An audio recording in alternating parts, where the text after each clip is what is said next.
subject namin na grade 1, 1, 2, teaching arts in the elementary level or elementary grade is itong magkanda kami na interview sa mga teachers sa arts. So, can you please ma'am introduce yourself? Assalamualaikum warahmatullahi wabarakatuh.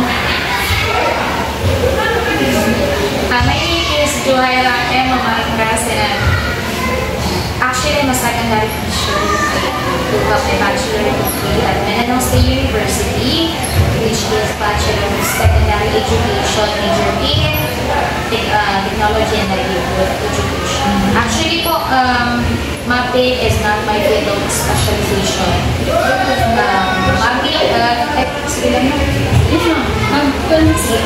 That's it for my introduction. No, actually I am a secondary teacher, but right now I'm teaching elementary here in PX. So, what grade levels naman yung English arts? How long have you been teaching arts sa mga students? This time, last 2 years, is I'm not handling my main subject, but right now, since I'm the advisor of grade 6, I'm handling MAPE for grade 6 students. Okay, let's start.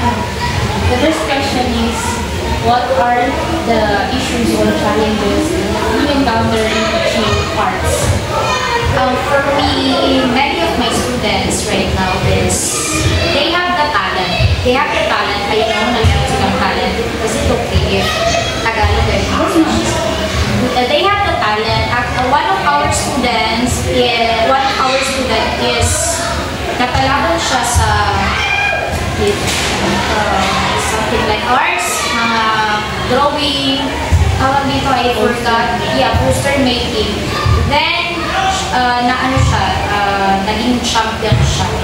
Many of our students know more about arts. The problem is, you as a teacher, paano mo ba ilalabas the real, kung ano yung nasa utak ng mga bata, kung paano nila i-apply yung arts, kung paano nila ma-develop.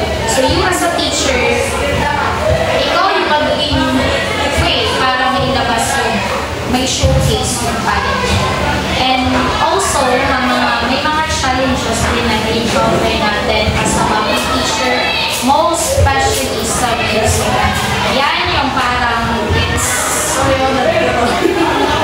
tawag dito, it's a big punch sa amin na mga teachers kasi hindi kami talaga lang yung music. So, ginagawa namin, I'll be honest, we're doing some research more about music kasi it's not our field of specialization. But, ito as a teacher, kailangan mo pa rin ituro sa mga bata. So, the second question mo is, what are the teaching practices or strategies na ginagamit mo in classroom? For me, in our MAPE sa arts, we do critical thinking. I show them some picture na kung saan they